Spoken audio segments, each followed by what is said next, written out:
It's news time 8:50. A major player on Wall Street is hit with a sex bias case. The story from 1010 Win senior correspondent Stan Brooks. The federal suit charges that Morgan Stanley discriminates against women employees in promotion, pay, and other benefits.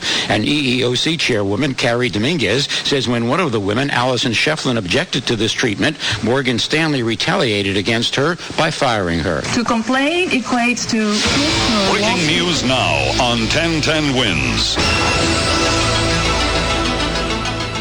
As we begin part 1 of this Urban Truth or 9/11 Myths film series, we started by underlining the importance of news by way of radio broadcast with 1010 AM Wins. But also broadcasting on the airwaves was talk radio, and all over the FM dial, across the United States and the globe, was the ever-popular program syndicated, The Howard Stern Show. And at 8:50 a.m. September 11th, the shock jock Howard Stern and his radio host Robin reacted just minutes after the first plane, American Airlines Flight 11, crashed into the North Tower. I don't mean to interrupt the fun, but this is a breaking news story, a serious news story. What? A plane has crashed, into the World Trade Center. You're kidding! The World Trade Center is on fire, which is What is going on? Really? Let me look out my window. It's the tallest. Just heard you say that John made out with Pamela Lee. Look out the window. You can see it, or you can. I don't see any fire. There's a fire at the World Trade It's Center. on the Hold other on, let me go. side, Ralph, from you. Take a look, seriously. Holy crap! That's Howard, terrible. I was just there. I was at a wedding right there. Was it like one of those private planes? Thank God you're alive. Dude! Do you see it? Dude, it's just hot. Oh, my God. I got to go out on my roof. This is incredible.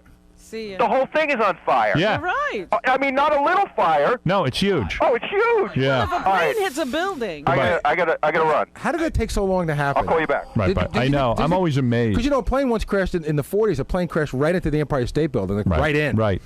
What kind of But plane? what kind of plane? Was it a private, stupid plane? I don't have any more details. I'm following this story. I hope this wasn't one of those, terrorist kamikaze attacks. There was just a rumor. Somebody just called and said that on CNN. A second plane just crashed into one of Stop it. A second plane. Wait a minute. buildings. They are two buildings, and that is lower. So it's a terrorist attack, isn't it? That's what they're saying. It's got to be. Somebody just called in Oh, with that. my goodness. Oh no! A second plane might have crashed, and a second building is on fire. Why does everyone go to the World Trade Center? What do they do there? It's a big target. Landmark in New York. Well, it's the biggest landmark in New York, really, isn't it? Yeah. Next to It's the tallest. Oh my God. And it's a place where people can be killed. Like, you can't take down the Statue of Liberty. Nobody's going to be killed there. Hey, maybe I should put the sound on. Yeah. I mean, we got Channel 2. Yeah, give me some sound. What's all that stuff? Hold on. Is it, that's flying in the air. You see that? Looks like papers or something. Well, yeah, there's going to be a lot of debris and stuff. And this will be a good opportunity for me to act like Dan Rather. Yes, you can practice. Because I'm gonna be when the- they call. Does this scare you? Yes, it does scare me. We're totally too lax in this country. Trying to tell you. Tell me if you're ready. Would you see that movie Swordfish, Howard? Now at the scene, we should tell you that approximately 40,000 people work in the World Trade Centers between the two towers, each building 110 stories tall. And joining us now on the phone again is John McLennan. We're hearing that it could have been a Boeing 737 or an Airbus from one of our witnesses.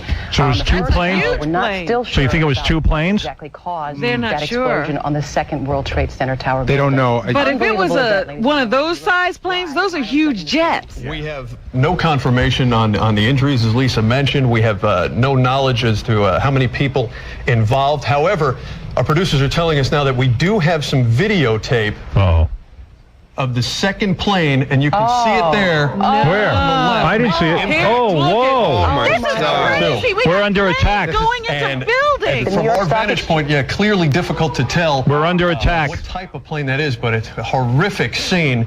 That's And All right, my we've just been told God. also, Michael, sorry, the New York Stock Exchange is being evacuated, as is, I'm sure, much of Wall Street, if not all of it, as much as possible. But the New York Stock Exchange has suspended trading for the It's moment. war. As Come on. Everyone tries to All get right, out we of gotta the go. Japanese. area. We It's did Japanese. This is Pearl Harbor. Right, we gotta go bomb everything over there now. We got to bomb the hell out of them. You know who it is. I can't say, but I know who it As is. soon as we get That's crazy. This is more upsetting than me not getting Pam Anderson. What is that, Tom? There it is. There it is. Yep, I see it. Yeah. Boom. Yeah. Going into What are you saying, Tom? I've never seen anything like, obviously. Me neither. Nobody's ever seen anything like that. Oh my God.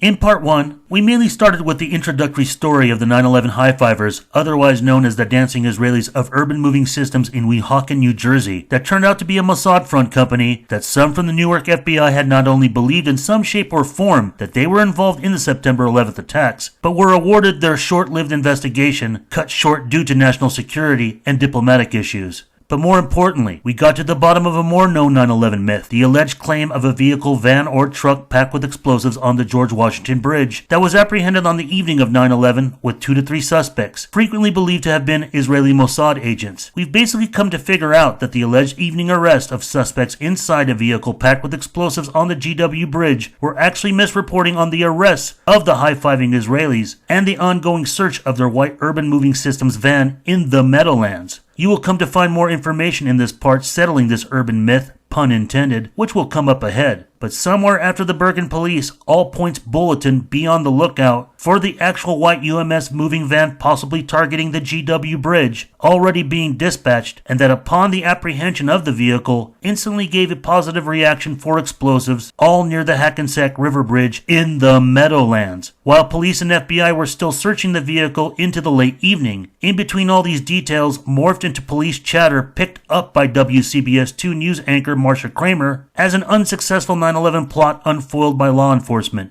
while she and other news reporters were stationed at the police academy turned makeshift press conference hall for city officials. Unconfirmed, likely broken chatter from second wind accounts that was too rewarding in the immediate crisis for Marsha to resist not reporting on it once, but twice, without actually having all the facts and details of where exactly arrest took place and what sort of vehicle and items actually found. So despite the panic and pandemonium, why risk such alarmist reporting? But the disappointing prospect of the GWB benefited by turning into a follow-up the next day on September 12th at the beginning of city official press conferences, returning back to the police academy. And that's all I have at this time. Can you say anything about the arrest in Florida and the seizure of a car in Florida and the seizure of a car in We have a number of leads that we're running around the country. A number of these, I'm not going to get into specifics other than it's my understanding we did detain some individuals over in New Jersey.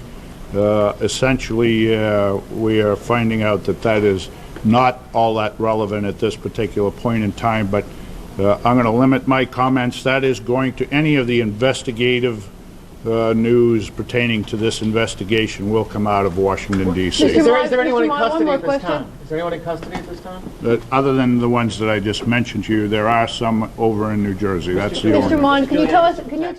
This beginning question at the press conference the next day may give off a sense of the press's urgency to get to the bottom of the GWB misreporting and subsequent confirmed reporting of the arrests from the late evening on 9/11. And while we do have Paulo Lima's article in the Jersey Bergen Record, published the same day, first documenting the celebratory Israelis working for Urban Moving Systems, it's been the newspaper most effective in also unraveling this mess or confusion with the alleged GWB incident. But other newspapers would follow soon after, picking up the story on Urban Moving Systems, such as the New York Post. And the following day, Howard Stern Show radio co-host Robin would even read off the Post article on air September 13th. Oh, look at this. I just saw a story that says 3 men who were seen celebrating the Twin Towers explosions. They have now, they're spot, they could be deported. Good. Yeah. That's what I'm looking for. That kind of. Where were they partying? It was here. Yeah, where? They were in New Jersey. Liberty State Park. Good. Arrested in New Jersey following a tip from witnesses who said they saw them jumping up and down and cheering at Liberty State Park in public after the attack. That's awful. So Port great. Authority police nabbed the men as they were traveling in a moving truck. They are described as undocumented immigrants from the Middle East and have been turned over to the immigration officials. And please don't go through a trial. Just throw them out of the country. We're at war. Come on. We don't care if they're here legally or not. Throw them out of the country. Let them go. They have plenty of places to live. Oh, yeah, I'm sure some countries want them back. In fact, we're being gracious. We should drop them 110 stories off a building. Well, I said, I don't want them in boats. Just throw them out there. Yeah. Throw them off our country. Yeah, just get rid of them. They're garbage. Oh, throw those guys away. I mean, to be so brazen to go out in a park and start celebrating. At Liberty State Park. Yeah. Liberty State Park. I know, right by Lady Liberty. They are standing under the Statue of Liberty. Celebrate. And make no mistake with all the news blunders Dan Rather was accused of doing, especially when it came to reporting a CBS News affiliate about the alleged incident of the GWB, it would be no surprise that Dan Rather became personally corrected about the story, meaning that he would have learned about the celebratory incident of urban moving systems by the time of his appearance here on David Letterman on September 17th. Some evil is just, it can't be explained. Are these people happy? Are they joyous now? Are they celebrating? Oh, absolutely. They're Thank celebrating. God. There's one report, this has not been confirmed, but there's several live reports that there was a cell, one of these cells, across the Hudson River. And they got on the, this is the report, I emphasize, I don't know this for a fact, but there's several witnesses who say this happened. They got on the roof of the building to look across. They knew what was going to happen. Yeah. They were waiting for it to happen, and when it happened, they celebrated. They jumped for joy to see this happen. It was a great triumph. But did what Dan Rather said here in 2001 actually support the claim made by who would become the 45th President of the United States, Donald J. Trump, when he said he witnessed reports of thousands of people cheering the 9/11 attacks from New Jersey? Are you ready to experience the world of the one as we rock the Casbah Trump style?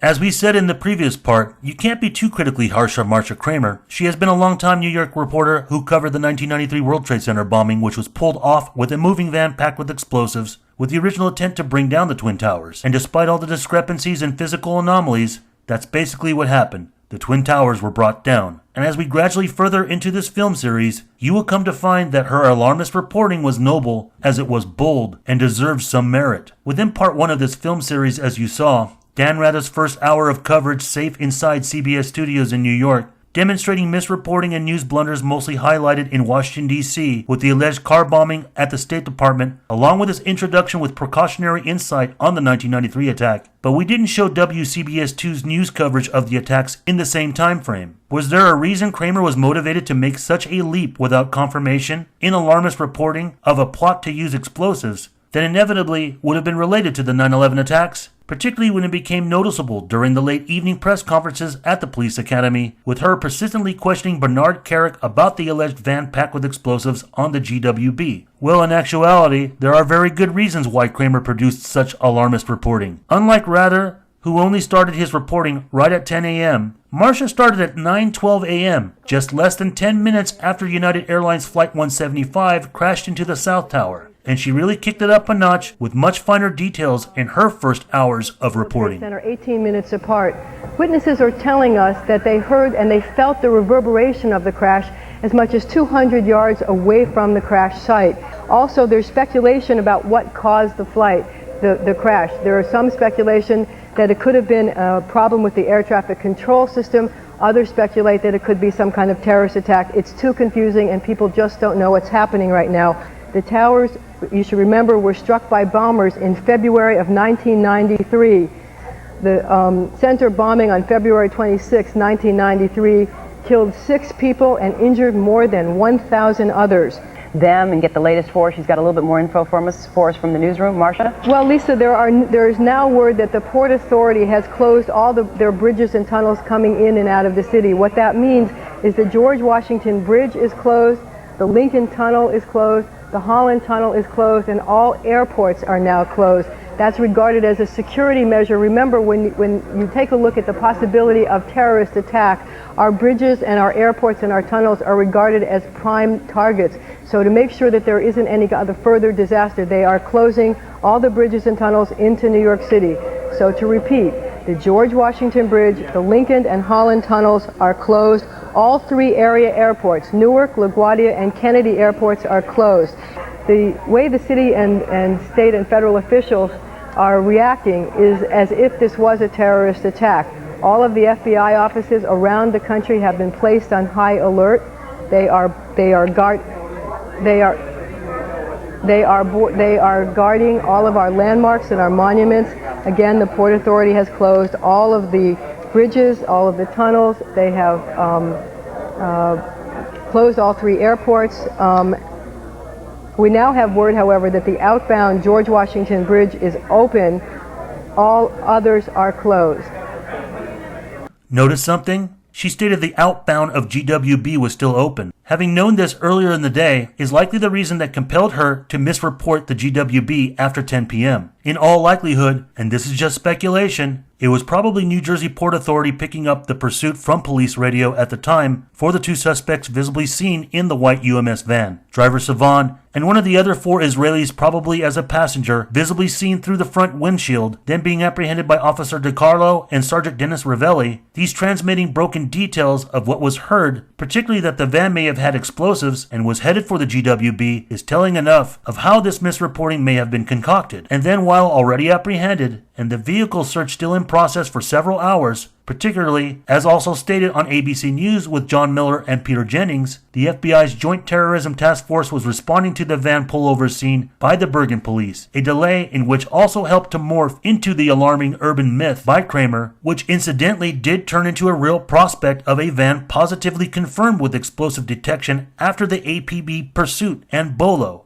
as you may recall in part 1 with reference to Giuliani and Kerik. Well, I don't know the timing exactly. I know that there was police and Port Authority police on the scene, but I can tell you that as recently as 15 minutes ago, Police Commissioner Bernard Kerik was talking about it, telling the mayor about it with a great deal of pride. Indeed, with this kind of arrest, but it didn't come from Manhattan onto and under the bridge, as also assumed in misreports, particularly when it would have been conflicting and an impossibility with what was going on there then, on the other side of the Hudson, plus with the obvious tense conditions and heightened security already felt there, and sequentially, this is all part of the process of unraveling how Kramer could logistically conceive a plot in bombing the GW Bridge on the evening of 9/11, based on her sources and early reports. But the significance of her exchanges with Kerik at the police academy is not limited to the evening press conferences. Marcia Kramer, you're in the newsroom. What can you tell us?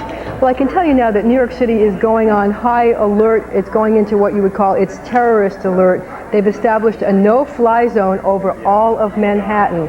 The Lincoln Holland tunnels have been closed. The George Washington Bridge is closed coming into the city. Also, the Queens Midtown Tunnel and the Brooklyn Battery Tunnel are in the process of closing the lanes coming into Manhattan. They are not letting any traffic come into Manhattan. They're trying to get everybody to leave the city. Again, New York City is going into a high terrorist alert, trying to make sure that there are no further attacks on any of our landmarks, our bridges, or our tunnels. This is a normal procedure that New York City puts in place when they have to deal with something like this. It was a procedure that was developed after the bombing of the World Trade Center, which happened in 1993. Again, New York City going into a high alert, closing off Manhattan, trying to protect its bridges and tunnels. The UN, the United Nations, has been evacuated. The Stock Exchange has been evacuated.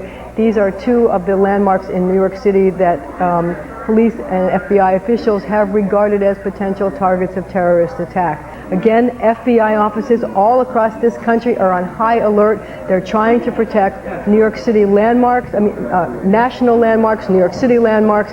New York City airports are closed. Bridges and tunnels coming into Manhattan have all been closed. Anything that could be a further terrorist target is now being closed down as New York City and apparently the Capitol go into a high terrorist alert. Let's go back to the newsroom now. Marcia Kramer, following the developments from that vantage point. Marcia? Well, we're now getting some picture of the breadth of this national catastrophe.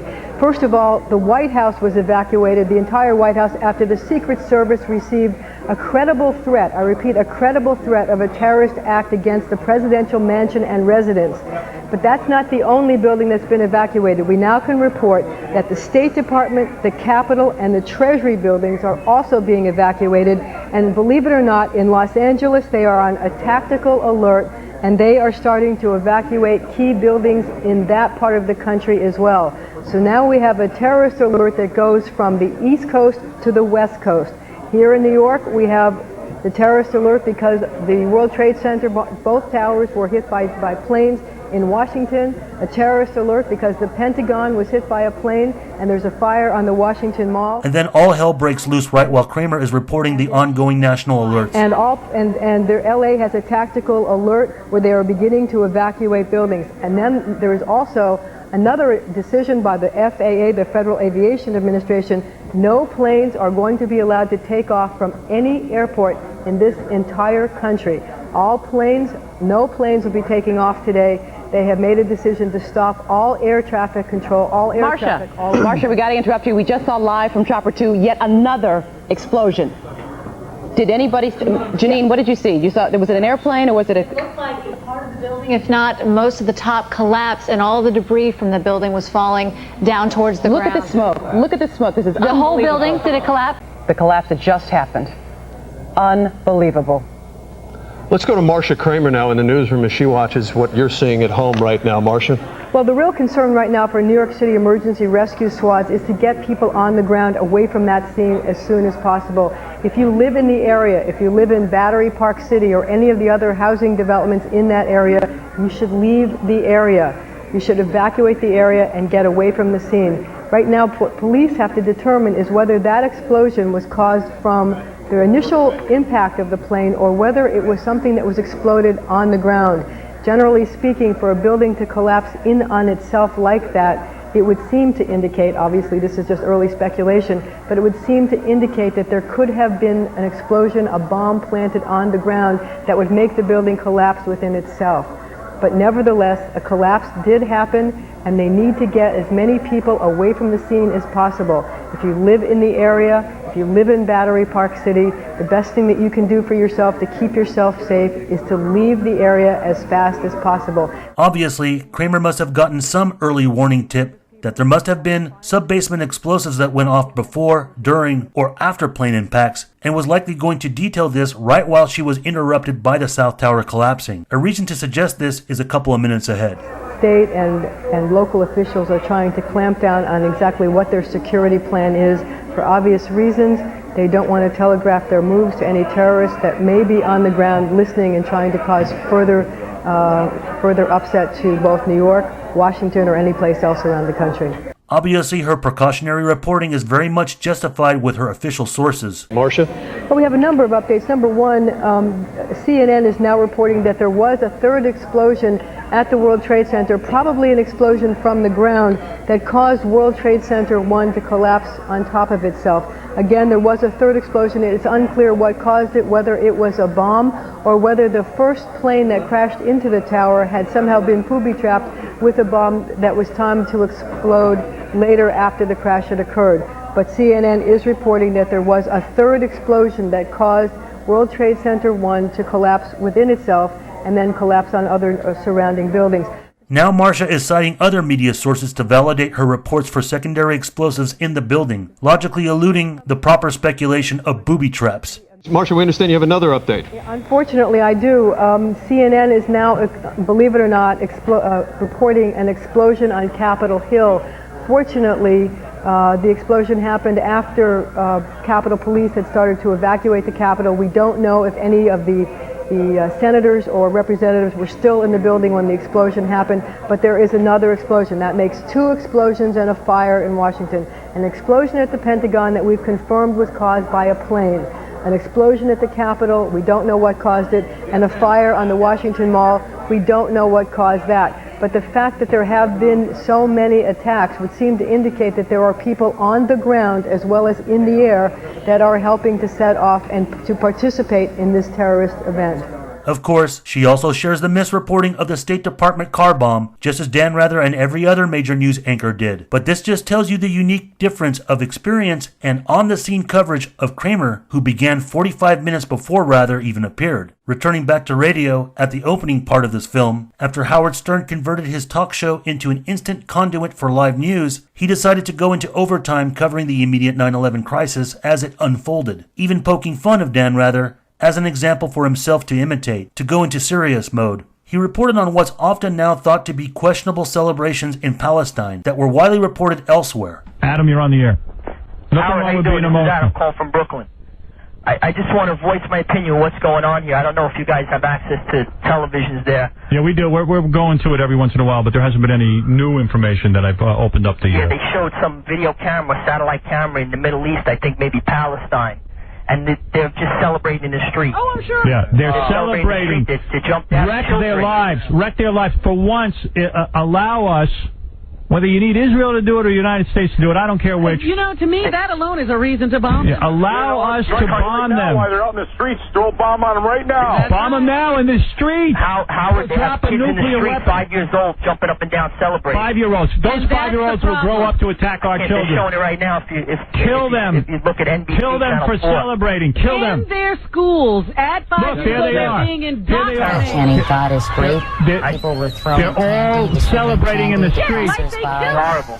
The Palestinians are celebrating in the streets, ladies and gentlemen. They're putting up the victory sign. Children are cheering. The parents have taught them well. Let them all live. Go ahead. Go ahead, and more of us will die. With Israel. I think you know what Bush needs to do.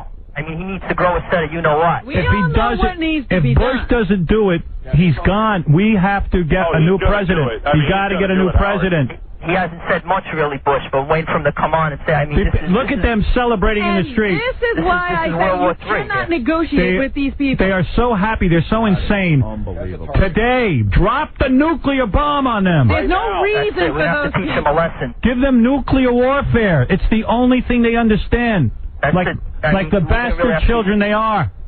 Much doubt on the authenticity of this recorded celebratory incident broadcast from Palestine has been cast by the 9/11 Truth Movement, but before we get into unraveling that, it's important for viewers to be reminded almost all Muslim political and religious leaders condemned the 9/11 attacks, the leaders vehemently denouncing the attacks from mostly known Arab allies of the U.S., but it had also included leaders such as Palestinian Authority Yasser Arafat, and soon after, Libya's Muammar Gaddafi and Syria's Bashar al-Assad. But Arafat's denunciation was very instant, if not around the same time window when the Palestinian celebrations were broadcast. Hours later, he would donate blood and urge other Palestinians to donate. But of course, we're not the problem. The Palestinians are the problem. Returning back to Marsha Kramer and WCBS2 on the timeline, we've already determined that the GWB incident was the dancing Israelis. But there have been further claims built off this false explosives on the GW Bridge narrative disseminated by Ryan Dawson of ANC Report, who continues to perpetuate and promote it as part of his package with The Empire Unmasked, a film for which he charges fans $25 to view. Dawson's claim is that New York Police Commissioner Bernard Kerik played an intimate role in covering up for the dancing Israelis and or other Israelis, particularly the alleged incident on the GWB. Although we've clearly proven that the alleged incident on the GWB isn't true, and in effect, that Kerik was not being deceptive, in that there isn't anything nefarious to show of Kerik aside from whatever police corruption or financial scandal he was involved in before or after 9/11. Despite all of this, there is something to show for participation in the immediate cover-up with the charge for the use of explosives in the Twin Towers, as even around the 10-year anniversary of September 11, during a Vice interview, Kerik dismissively attacked the 9/11 truther claims of there being explosives in the World Trade Center.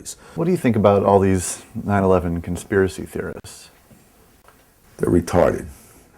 You know, I've heard all this. Listen, I've heard just about everything you could imagine, but it's a little different when you're there. And I've heard all about those secondary explosions. I was under the building. I didn't hear any of that. Also, within that argument, it's important to point out that Kerik became the second official out of New York after Jerome Hauer to claim there are no explosives in the World Trade Center. Hauer, a government official thought to be obscure 9/11 suspect or insider by some researchers, an official who's worked closely on the matters of bioterrorism and also for Kroll Securities and had previously headed the offices of emergency management inside World Trade Center Building 7. It is frequently rumored that Hauer also hired former FBI head John O'Neill to work as head of security for the complex just before being killed there on September 11. But signs of Kerik's willingness to withhold information that would further implicate suspects involved who were outside the 4 hijacked planes or had foreknowledge will become apparent in the afternoon of September 11th, as it will the following days. Because as we fast forward after 2 p.m. at the beginning of Mayor Giuliani's press conference at the police academy, where both Marsha Kramer and CNN's Deborah Farrick were positioned to ask city officials questions, take notice of what Kramer added to Farrick's first question on explosives inside the World Trade Center, addressed to Giuliani and then Kerik. Do you know anything about the cause of the explosions that brought the 2 buildings down yet? Was it caused by the planes or by something else? We believe that it was caused by the after effects of the planes hitting the buildings. We don't know of an additional explosion after that.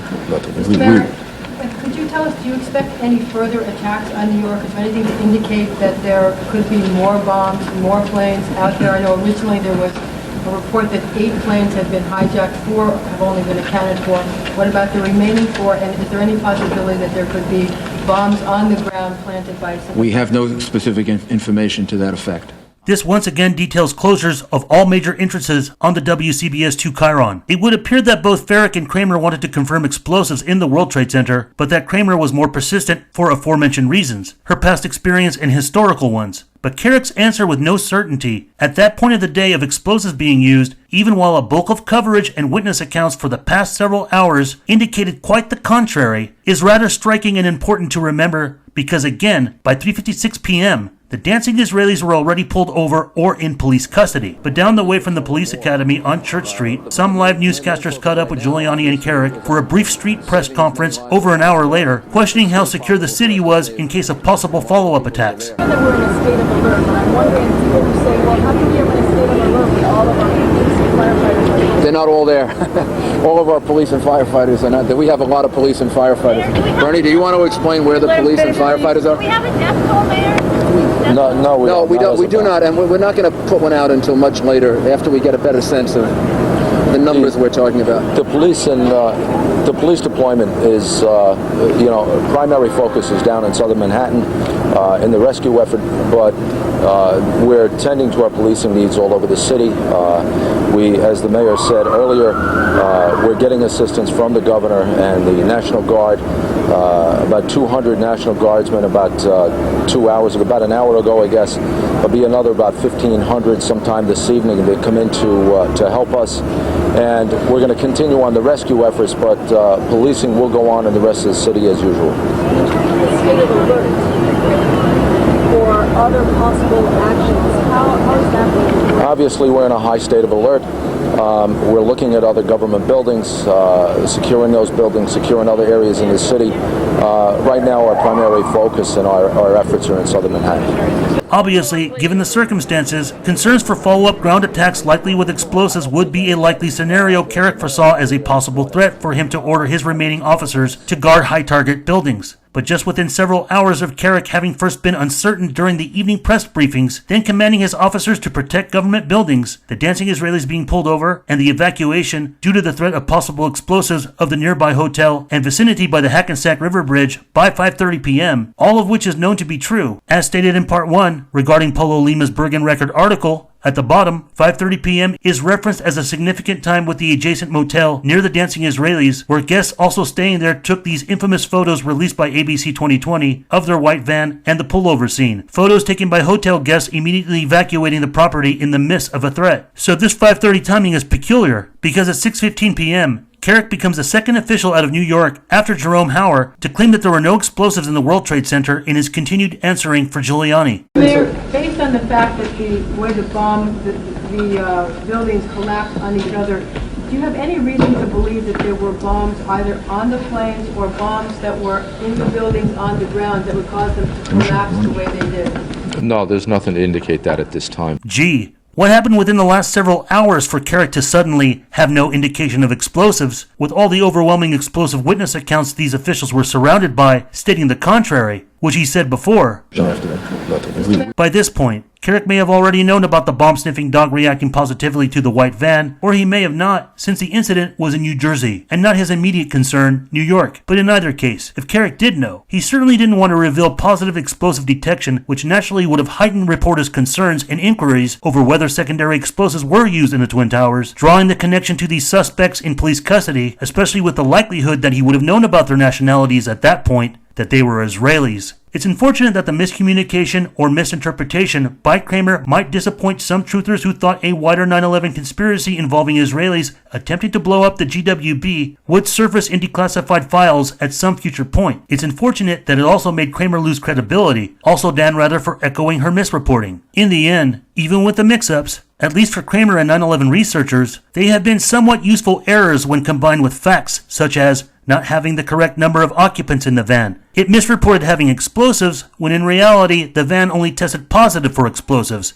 and then it being pulled over near the Hackensack River Bridge and not the GWB. None of this would have not nearly gained enough traction alone without explosive detection, given with the lack of details that the suspects were Israelis and the misreporting is for the targeting of the GWB. So this misreporting has benefited to draw attention to the explosive and damning information concerning real Israeli 9/11 suspects, which is still omitted or overlooked by some so-called 9/11 truth seekers and organizations. Understanding how this alarmist reporting about the GWB gained enough steam for the New Jersey Record and Paulo Lima to put out his story the next day on September 12th. Simply look at the earliest of press conferences back at the police academy that day. This isolated incident has opened a wider door for many to grasp the importance of geopolitics and the dangers of foreign espionage. And as I've also covered somewhat extensively in my film, The Hidden Path to 9/11, World Trade Center bombing of 1993, false flag terrorism cover-ups and missing links, there were early news reports at the time that the writer Van Ramsey Youssef used for the 1993 World Trade Center bombing, rented by Mohammed Salameh, who used the Jersey address of an alleged Mossad agent, Josie Hadass, who had fled after the bombing. This was never followed up by authorities, with few reporters who covered it, only to have the story buried and forgotten. So it should not be no shock that a repeat terrorist attack similar to this would be covered up again. So keep in mind, it's not only that East Rutherford or Weehawken is the only hotspot in New Jersey for suspicious Mossad activity on 9/11, but you also have the same scenario happening 8.5 years prior in the Jersey City neighborhoods for the 1993 World Trade Center bombing, and in the same neighborhood again with 9/11, which we'll explain in the next part. And of course, even within New Jersey, we can't forget Liberty State Park. But was it all that easy to get mixed up? Well, not when it comes to people like Alex Jones.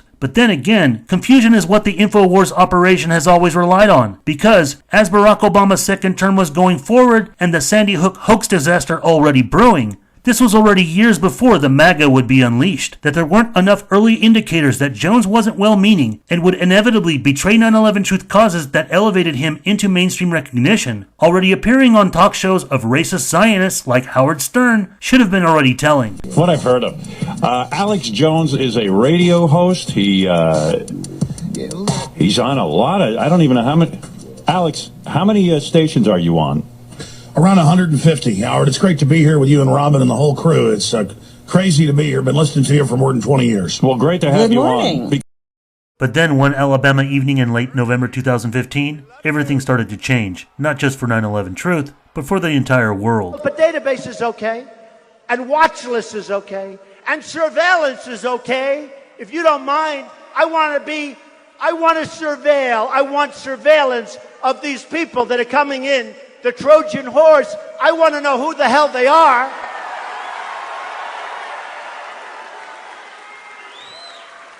And the biggest story yesterday, was Trump wants database on Muslims. I said, what's all happening here? Hey, I watched when the World Trade Center came tumbling down. And I watched in Jersey City, New Jersey, where thousands and thousands of people were cheering as that building was coming down. Thousands of people were cheering.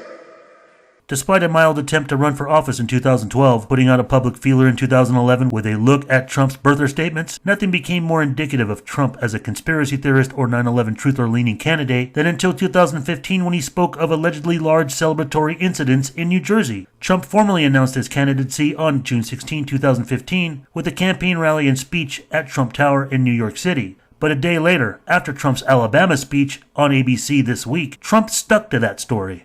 You know, the police say that didn't happen, and all those rumors have been on the internet for some time. So did you misspeak yesterday? It did yesterday? happen. I saw it. It was on television. You saw that with your own eyes?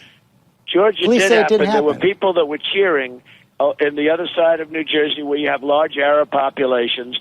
They were cheering as the World Trade Center came down. I know it might be not politically correct for you to talk about it. If I said, well, people have said Mr. Trump's not worth $10 billion, and people were saying, you would say that was crazy. You wouldn't make a business deal based on retweets and based on hearsay. You're running for president of the United States. Your words matter. Truthfulness matters. Fact-based stuff matters. Chuck, make it easy, Chuck. Just play cool.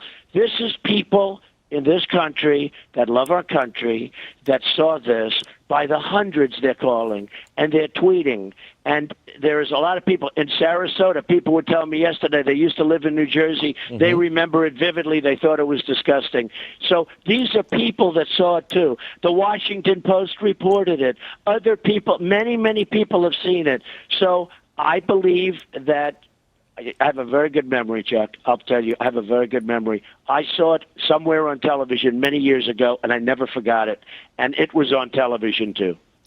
And for a week, with the press and the media continuously hounding the Trump campaign, analyzing everything he said word for word by fact-checkers and alleged truth-seekers who found no evidence that thousands of people in New Jersey cheered the 9/11 attacks. Then, on November 23rd, 2 days after he first made a statement about celebrations on 9/11, Trump claimed to have evidence that supported him. He tweeted a link to a September 18, 2001 Washington Post story and demanded an apology. This also became a time when Twitter finally started to take off, as well as Trump's influence. In his tweet, Trump does quote the Post article accurately. The article, written by Kovaleski and Frederick Kunkel, did mention alleged celebrations, but those allegations were unattributed and unverified. The Washington Post fact-checker talked to both reporters on the Post story cited by Trump, but neither could recall if the allegations about the tailgate-style celebration were ever substantiated. I certainly do not remember anyone saying that thousands or even hundreds of people were celebrating, Kovaleski, who now works for the New York Times, told the fact-checker. That was not the case, as best as I can remember. CNN quoted Kovaleski on November 24th, 2015. We did a lot of shoe leather reporting in and around Jersey City and talked to a lot of residents and officials for the broader story. Much of that has indeed faded from memory, said Kovaleski, who's now an investigative reporter for the New York Times. I do not recall anyone saying there were thousands or even hundreds of people celebrating. That was not the case, as best as I can remember. But before his infamous shocking celebratory revelation during his campaign rally in Mobile, Alabama, what most of the 9/11 truthers didn't realize was that during the anniversary of September 11th that year in 2015, International Business Times published an article by Brendan James, 9/11 Conspiracy Theories, Inside the Lonely Lives of Truthers Still Looking for Their Big Break. Trump 2016 writes historic letter to truthers. Richard Gage is an architect of 25 years and a member of the American Institute of Architects. He takes dance classes and martial arts classes each week. Driving around his neighborhood in the San Francisco Bay Area, he listened to KPFA's Guns and Butter radio show. He is also the founder and CEO of Architects and Engineers for 9/11 Truth. At the time of 9/11, I was a Reagan Republican, if you will, he said. Very conservative. I was actually rooting for Colin Powell as he was making his indisputable case for weapons of mass destruction, and that we needed to go into Iraq and get those bastards.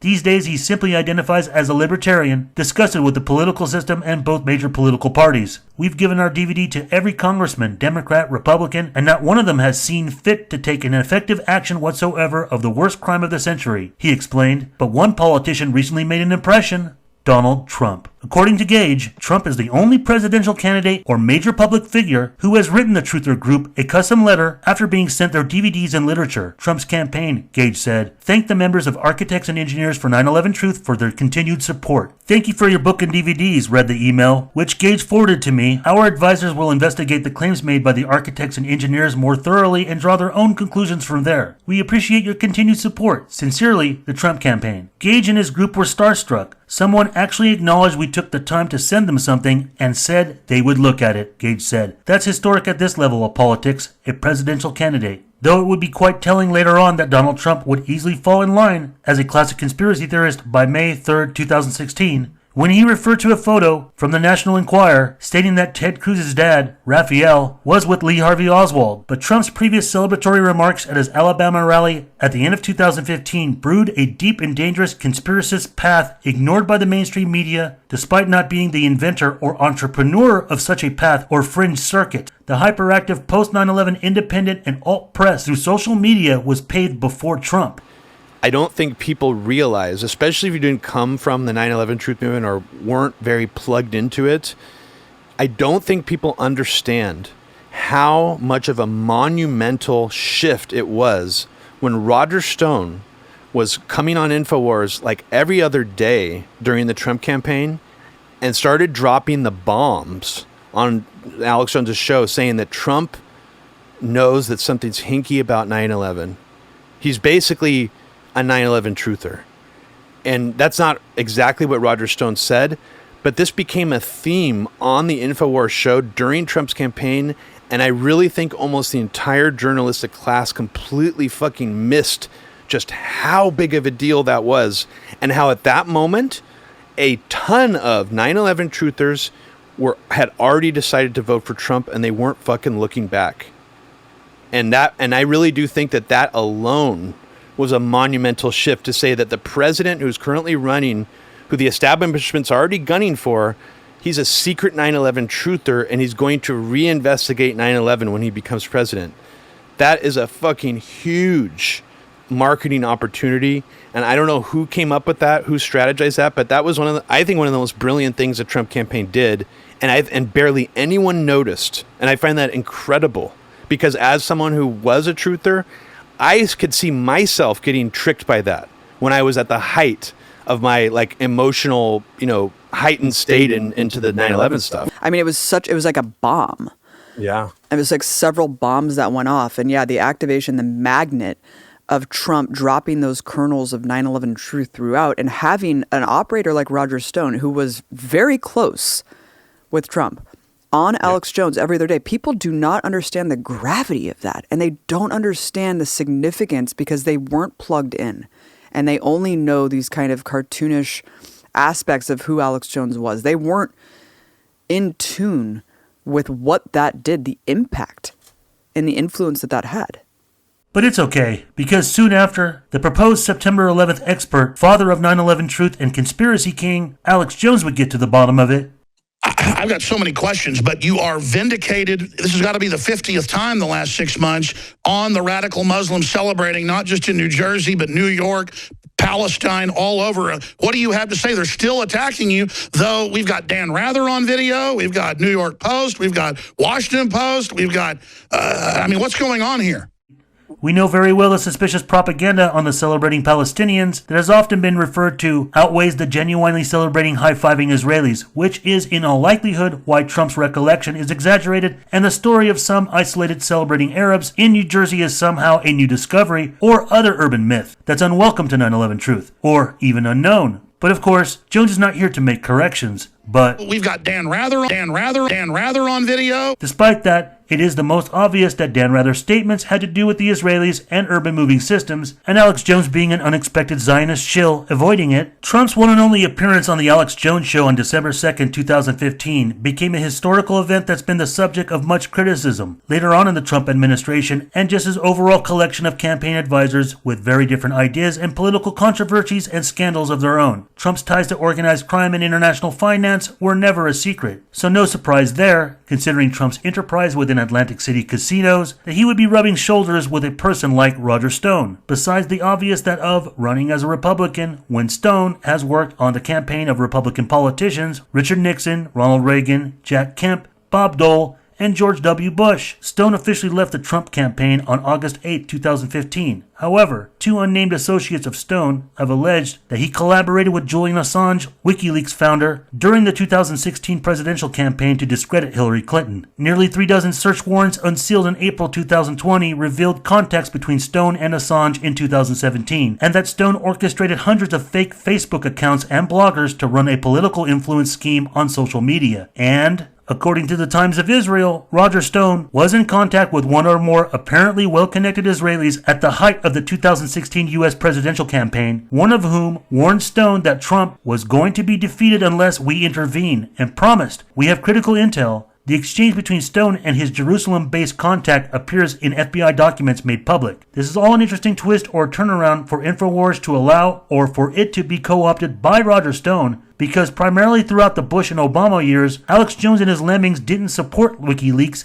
and frequently made accusations of Assange being a CIA asset, not to mention having an article on Infowars written by Wayne Madsen about Roger Stone using Mossad espionage and escort services to operate a honey trap in attempts to set up Elliot Spitzer. But in his defense, Stone has said, "I'm a total Republican, but I've never claimed to be a Christian right conservative. They're a large but dwindling part of the party." But there's much that's been ignored during the campaign trail for Trump's one and only term in office so far. And Alex Jones is now recognized as a deplatformed charlatan, suspected more than ever of having been some sort of establishment asset throughout his entire career. Jones by himself is a whole other separate film and subject to explain, and many have, which we will still address. Although reality in current news with Sandy Hook defamation lawsuits has spoken wonders of reality and consequence. Ironically, Even though Jones's predecessor, William Cooper, predicted that he could be manipulated or used to stir up mass hysteria, both of them were essentially radio hosts known for predicting an attack on the Twin Towers before September 11th, and that it would be blamed on Osama bin Laden. But if truth be told, such a prediction of terrorism could actually be attributed to Donald Trump rather than any conspiracy theorist. During his 2016 presidential campaign, Trump frequently cited his book, published in 2000, The America We Deserve, while on the campaign trail as proof that he predicted the September 11th attacks. While the book mentions Osama bin Laden, it does not predict that he would commit a terrorist attack against the U.S. In Chapter 1, he wrote, "I really am convinced we're in danger of the sort of terrorist attacks that will make the bombing of the World Trade Center look like kids playing with firecrackers. No sensible analyst rejects this possibility, and plenty of them, like me, are not wondering if, but when it will happen." In Chapter 4, The Foreign Policy We Deserve, it says, "We're not playing the chess game to end all chess games anymore. We're playing tournament chess, one master against many rivals. One day, we're all assured that Iraq is under control. The UN inspectors have done their work. Everything's fine. Not to worry. The next day, the bombing begins. One day, we're told that a shadowy figure with no fixed address, named Osama bin Laden, is public enemy number one. And U.S. jet fighters lay waste to his camp in Afghanistan. He escapes back under some rock, and a few news cycles later, it's on to a new enemy and new crisis." And despite whether it's prediction or not, none of this is a sign of Trump being a conspiracy theorist. But on the complete opposite, when it comes to Alex Jones and his recognition, that's not the case. Because going back to the Trump interview, traitorous Jones completely omitted 9/11 Truth's most popular controversial story. Never mind blatant criminal foreknowledge, the dancing Israelis fact, which is the only claim that's ever produced actual explosive evidence. Jones took a historical opportunity choosing not to correct Trump about the dancing Israelis, a long-held 9/11 Truth claim he has sponsored, imperfect as he may be, through loose change wonder boy Jason Burmis on Fabled Enemies. Instead, Jones essentially attempted to convert the dancing Israelis fact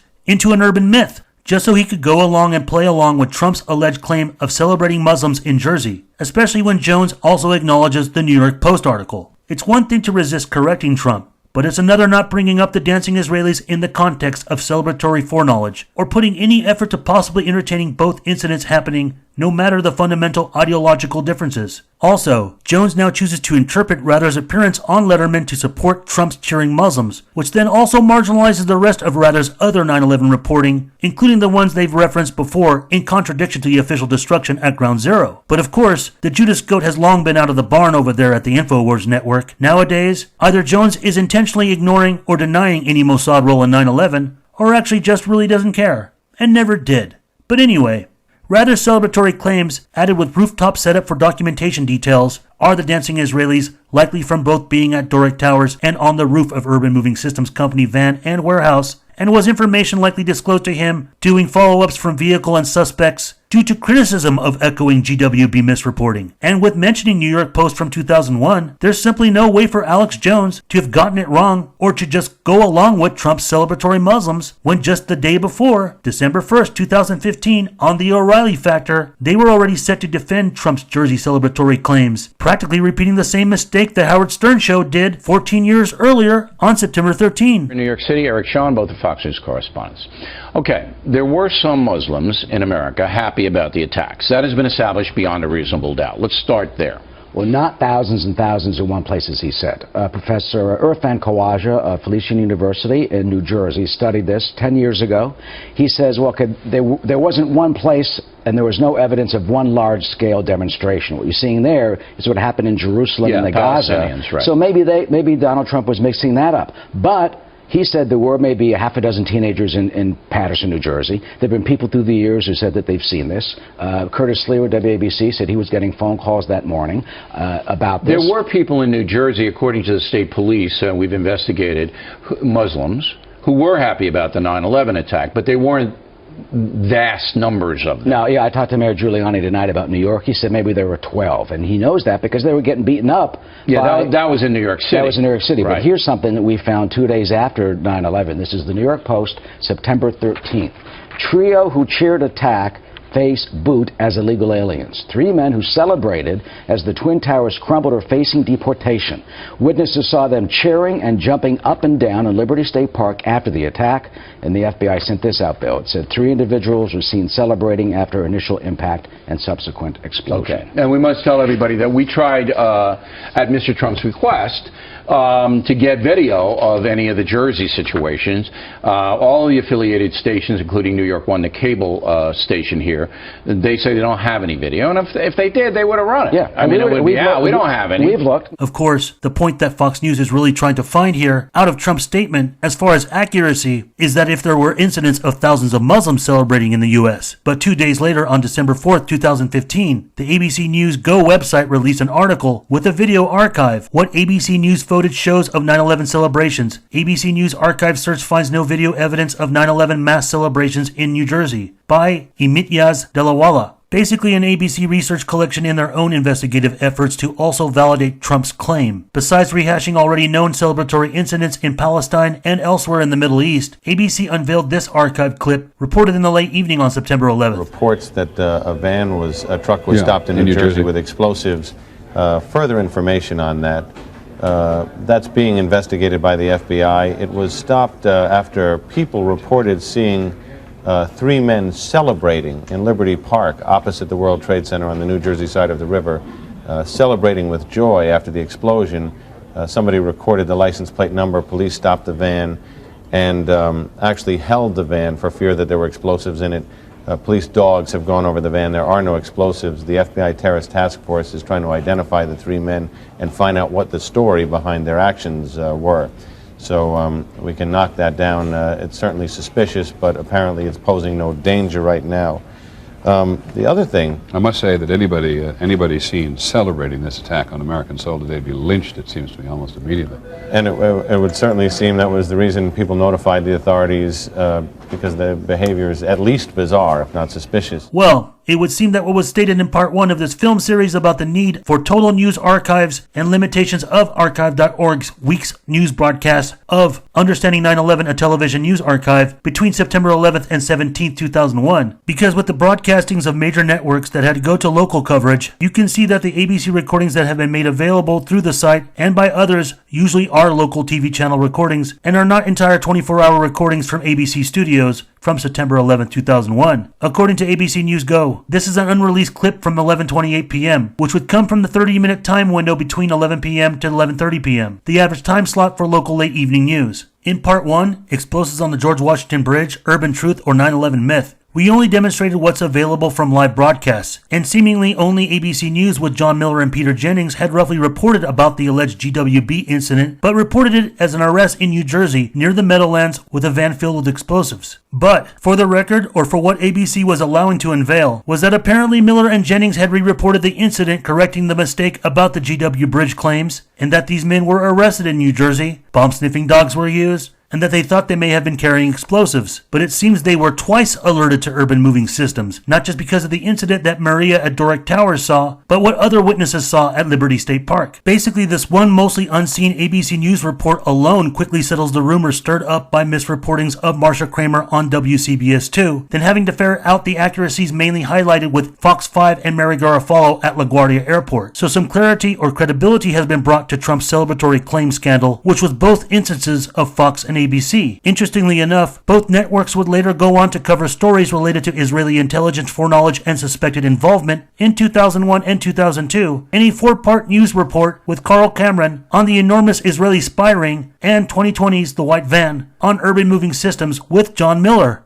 But there weren't very many in the legacy media or officials out there who would corroborate or lend some sort of credence to Trump, at least not thoroughly. But when it came to recent coverage by so-called alt-right or new alternative media in Trump's defense of this claim, also on December 1st, 2015, OAN interviewed former New York Police Commissioner Bernard Kerik, who seemed to generally cover up the vicinity of Jersey City as far as any celebratory or foreknowledge of 9/11 leaking out of that area. He was interviewed defending or mostly correcting Trump's claim by confirming that there were a few isolated incidents or reports. Well, now 2 prominent New York City officials in office during the attacks are confirming that celebrations did in fact take place as Trump stated. Regarding celebrations in New Jersey, Bernie Kerik, who was the New York City Police Commissioner during the attacks and was born in New Jersey, confirmed there were reports of celebrations in several New Jersey towns in a phone interview with One America. There were celebrations in Brooklyn, around Atlantic Avenue, in Queens, Paterson, New Jersey, I think Jersey City as well. Despite that, it should be obvious that Kerik is essentially going to defend the official story as much as possible with 9/11, either in the 2011 Vice interview or on the day of September 11th at the Police Academy press conferences with New York City officials, but instead will critique and unravel what's troublesome with Kerik's OAN response in the next part. But in the meantime, what were 9/11 truthers' basic impression of him then? Or more importantly, what was the public's perception of Trump, especially in the pre-9/11 era? Not just as a billionaire mogul, major New York property owner, or reality TV host. What knowledge or convictions of Trump did they know of his, based on analysis of interviews and reactions over 9/11? Previous to Trump running for office? None really. Within conspiracy, 9/11 truth, or info warrior culture, Trump had never been regarded as a suspect or intrigue worth quoting. Despite that, over the years, he had a lot to say on certain occasions, and for a lot of good reasons.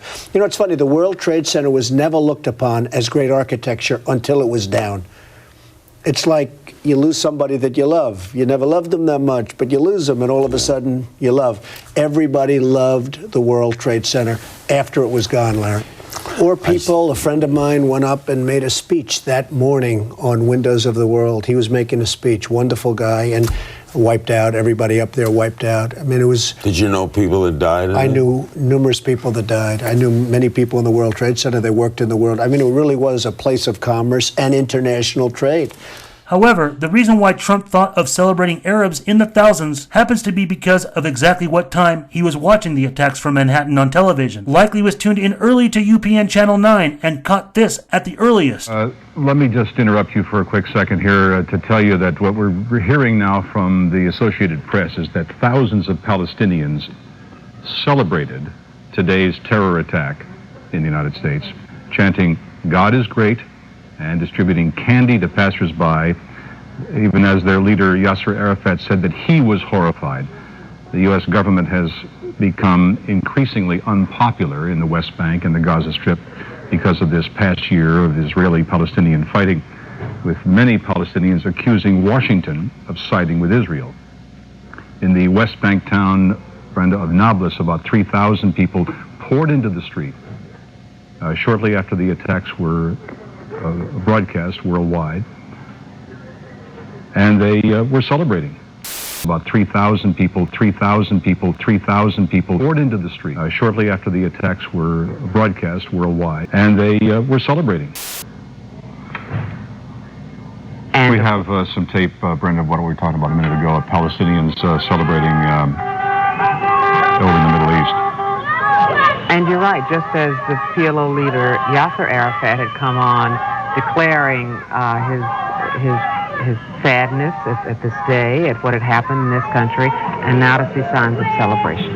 Likely Trump got the details mixed up of thousands of Muslims from AP's report in Palestine with the real celebratory events in Jersey later. And the logical reason why we know Trump got this mixed up by watching this same exact New York news network, WWOR UPN 9, is because sometime in the afternoon, Trump called in giving his first account on 9/11, which has now obviously gained wide attention elsewhere and throughout the entire 9/11 truth community. And from Trump's personal knowledge and experience on such matters as building structures, his comments are not only practical and obvious, but of tremendous importance, being that he has even had historical and intimate experience on the subject target. Well, it was an architectural defect. You know, the World Trade Center was always known as a very, very strong building. Don't forget, that took a big bomb in the basement. Now, the basement is the most vulnerable place because that's your foundation, and it withstood that. And I got to see that area about 3 or 4 days after it took place because one of my structural engineers actually took me for a tour because he did the building. And I said, I can't believe it. The building was standing solid,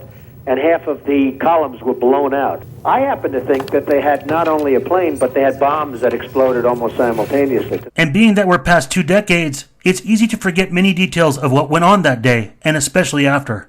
And what I'm saying here lays a greater meaning, as it has been a potential positive or missed opportunity for 9/11 Truth Transparency to resurrect this somewhat urban myth. Because Trump, the running Republican nominee, made a claim that the Washington Post was trying to change history, defending his accusation from Alabama 3 days earlier at a campaign rally in Myrtle Beach, South Carolina on November 24th, 2015.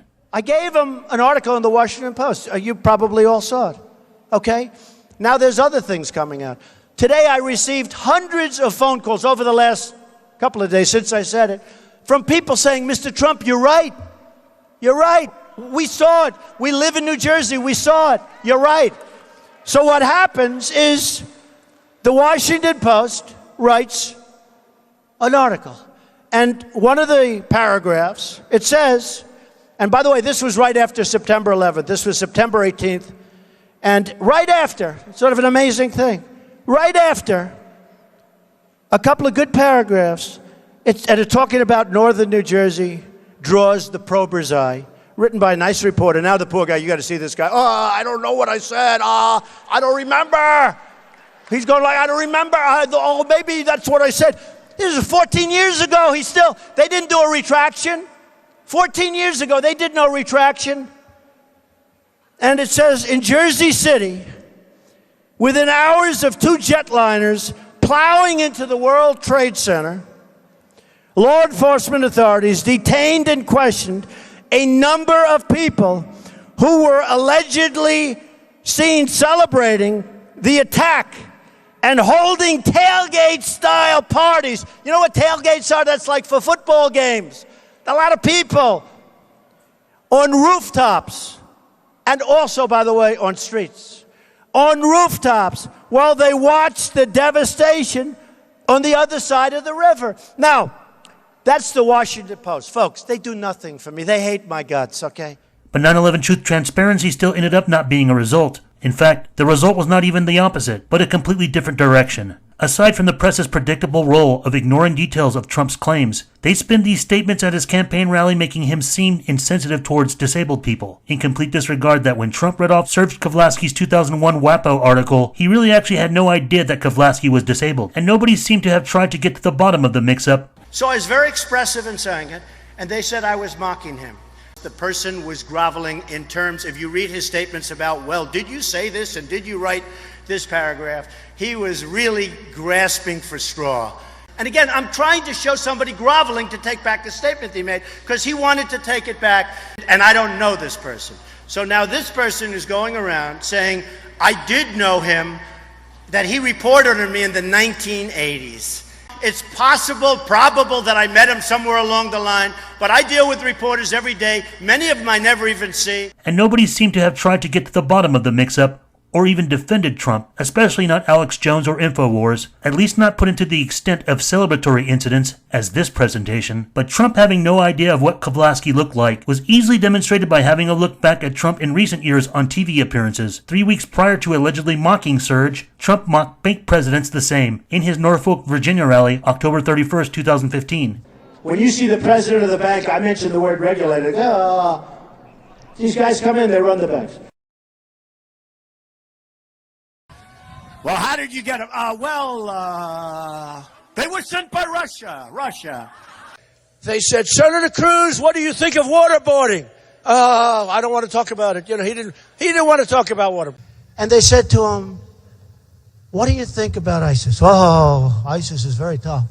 Oh, ISIS is very tough. A full decade earlier, on May 17, 2005, Trump mocked himself the same.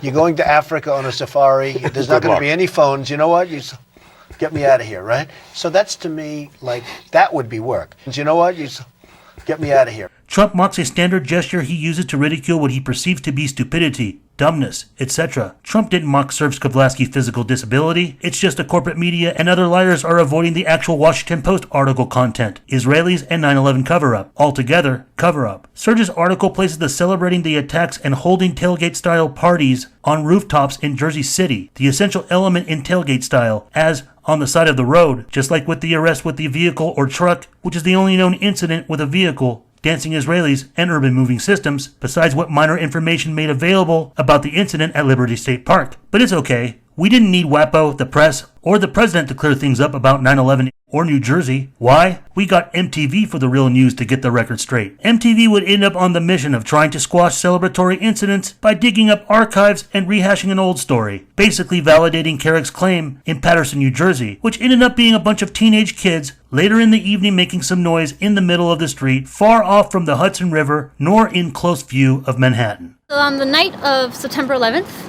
I peeked my head out this door, which is where I used to live. I looked down this street in front of the South Patterson Library. I saw probably about a dozen or so kids. We're talking probably anywhere between the ages of 12, 13. hanging out, being very loud, being very rambunctious. A couple of them had sticks and maybe a bat. They were breaking a little bit of public property. What I saw that night is not anything any different than would have happened on any other summer night, on any other day where school was let out early. These were kids acting out because they had the time to, because they could. Burn America was one of the quotes. You had heard young people saying that. Do you remember, can you recall saying that now? I remember the news outlets saying something about America is burning right now as part of maybe, their claim to 9/11. There was a lot of burning going on, yes, during that time. But I don't recall them or hearing the kids say burn America. If anything, they were probably saying burn something, but not burn America. Yeah, it's true what they've been saying for decades. MTV should go back to playing music videos.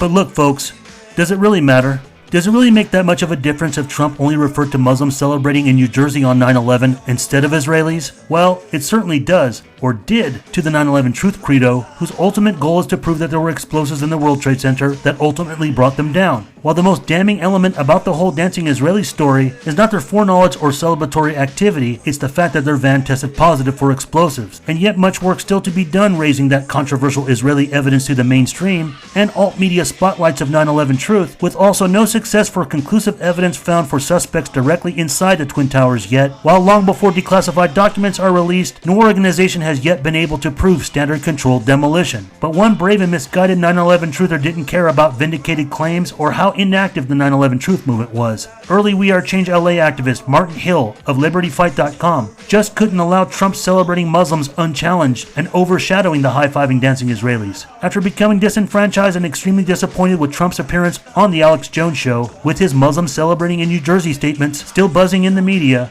Hill took his liberty fight from Southern California to a Trump rally in Grand Rapids, Michigan on December 21st, 2015, exactly a month since the controversy broke in Alabama. In one of the last classic-style Truth or Chronicle ambushes, he confronted Trump front row during his speech. Wasn't that a weird deal? We're ready to start. They were looking. They gave her every benefit of the doubt because, it's ABC and she practically owns ABC. She really does. I mean, George Stephanopoulos interviewed me the other day. It was terrible. It was one of the great interviews. Did anybody see that interview? But, he's a big Hillary fan. Tonight I was interviewed by another Hillary fan from ABC. Jews were arrested on 9/11 in New Jersey, not Muslims. Jews, 5 kids, you got it? 5 He's all right. He's okay. Relax. Take it easy. He's very committed. Relax. He's actually a Trump guy. He's just got a lot of energy.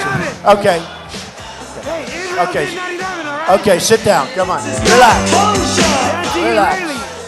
He's on our side. Who would know it, but he's on our side, I think. Heckling out that it was the Jews was probably not the most attractive phrase to put it first, but you get the picture. And essentially, he corrected himself and Trump allowed him to stay. Of course, it could easily be said that none of this ultimately matters. Look what happened anyway, as far as only being able to serve one term and no measurement of 9/11 justice or accountability, that there was no September 11th turnaround with one term of Trump. Hold that thought for later, and realize that it was a very educational election process and similar to those past and forgotten. As I said, I'm Jesse Jackson, and I'm running for President of the United States.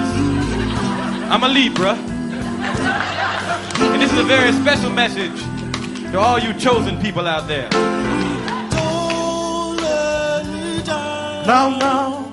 Don't let me down. No. Don't let me down. I'm a town.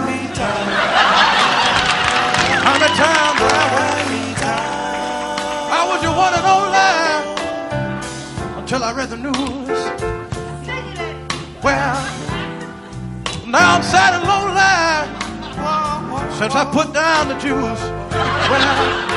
Get my drift? Most amongst 9/11 truth who have become rightfully anti-Zionist have mistaken Donald J. Trump, as well as other previous presidents and numerous politicians, often to be devoutly Zionist and taking orders from Israel. Hence, that all of the United States and its government is ultimately controlled by the Jews, Zionist-occupied government. Although there's a difference of opinions on the matters of global or monolithic conspiracies, when it comes to the general thought of government and establishment participation in such a plot, when considering distinct branches and roles of U.S. government, legislative, executive, and judicial, the Jewish Zionist hegemonic canard is not entirely conceivable or true. And even if it were so, and that the Jews have a grip on entirely shaping U.S. policy, which compared to government or even academia, is often believed to be most dominantly through mainstream media and Hollywood, then look at the blatant contradiction of President Donald Trump being an ultimate servant to the Jews or Zionists, with the instant media witch hunt Trump dealt with throughout his entire 4 years serving office. Hollywood is owned by the Arabs. It became crystal clear, despite the debates on who ultimately controls the media, that they didn't like much of what he was saying throughout the campaign trail. But soon after, Alex would end up dancing with the Jews, while Trump went sword dancing with the Saudis once he got into office. Was it all telling enough that despite that Trump was clearly describing Muslims celebrating, and that the ADL instantly, if not the first, went after him as well? But before you make your political decisions based on alternative 9/11 narratives, question yourself if your litmus test or consultant for it is even sound. Because if disenfranchisement has been a rude awakening, ask your sources of 9/11 truth harder and more realistic questions. Why is it, even if just a superficial and or campaign promise, given an unexpected executive opportunity and advantage, with all the publicity on the surface for September 11th transparency, was there no serious organization or group efforts of real and measurable 9/11 accountability? If you think that the only thing wrong or compromised with Alex Jones regarding September 11th is that he is a Zionist shill, then I can assure you with the next part, you'll see that his lucrative fraud scheming and half-truths and non-truths combined with his own incompetence and ego is what's ultimately wrong, if not just playing the part of some sort of special interest asset.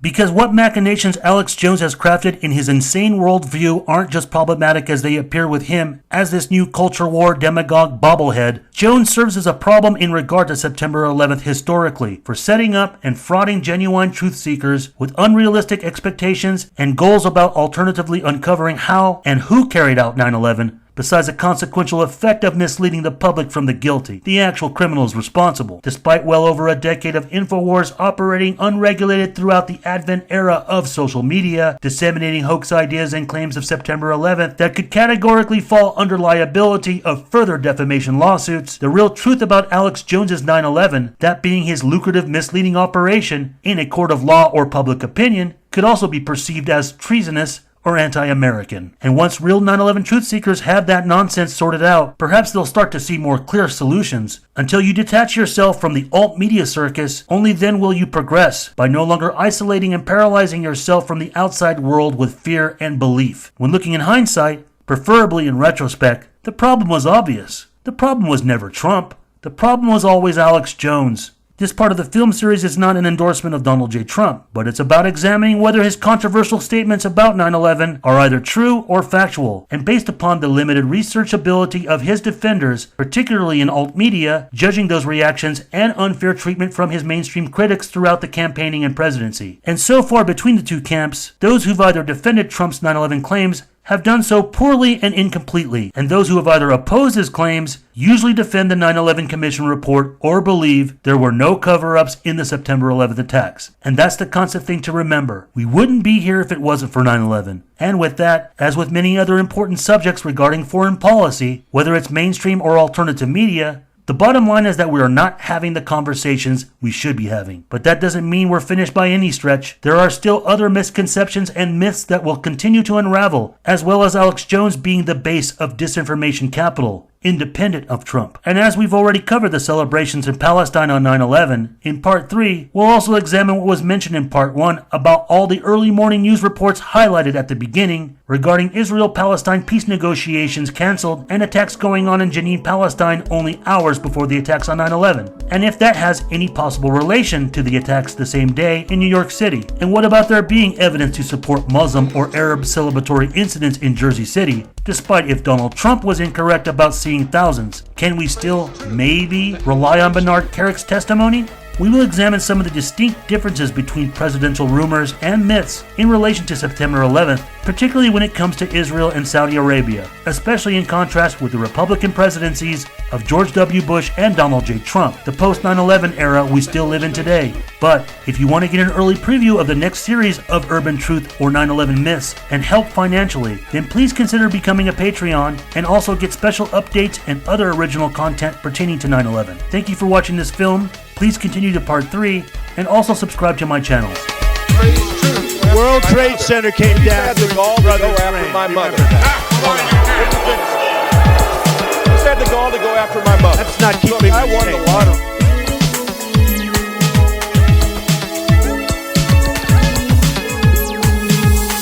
Please shut up. I don't know what I said. I don't remember.